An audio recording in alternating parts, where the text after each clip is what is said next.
We are going to see in this video how to draw a square knowing its side, this line segment A. First of all, we have to know what a square is in order to properly draw it. A square is a quadrilateral, that is a four-side polygon, parallelogram, that is both its opposite sides are parallel, which has four congruent sides and four congruent angles, which are right angles. Once this is clear, we can analyze a generic square to see what information we have. On this square here, we know its sides, so since its four sides are congruent, we know all its sides. Besides, we also know that these four angles are right angles. Like in every polygon, the most important thing is to find its vertices to draw the figure by joining them. If we copy its side, we will get vertices A and B.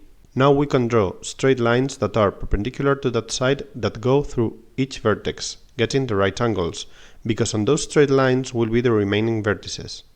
Since its four sides are congruent, we have to copy the length of the side, finding vertices C and D left. First we draw a straight line and mark the first vertex of the square, vertex A. Then we copy the length of the side from this vertex A, obtaining this other point which will be vertex B.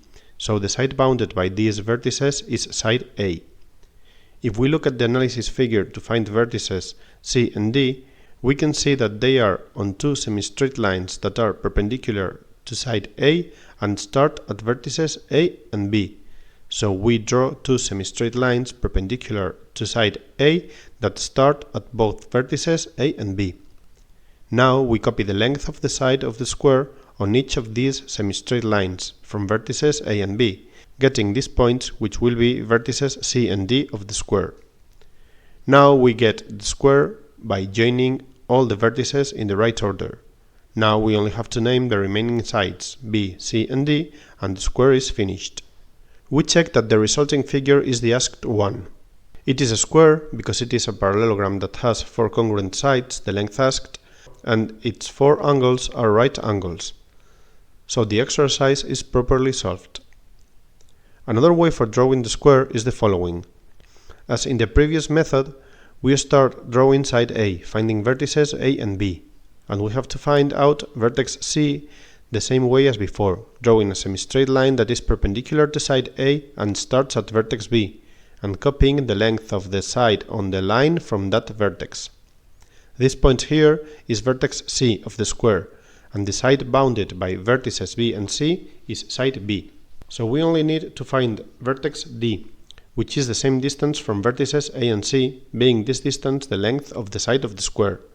So using point A as center, we draw an arc whose radius is the length of the side, because vertex D has to be on that arc, so the distance from it to A, when joining them, is the side's length. And using point C as center, we draw another arc whose radius is the length of the side, because vertex D has to be on that arc, so the distance from it to C when joining them is the side's length.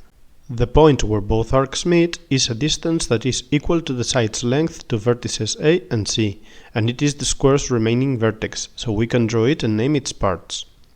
There is yet another method for drawing the square. First we have to find out, the same way as before, vertices A, B and C, that is, sides A and B.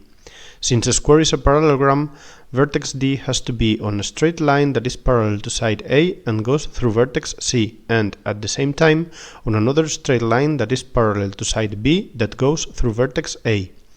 The point where both straight lines meet is vertex D left. Now we can draw it and name its parts.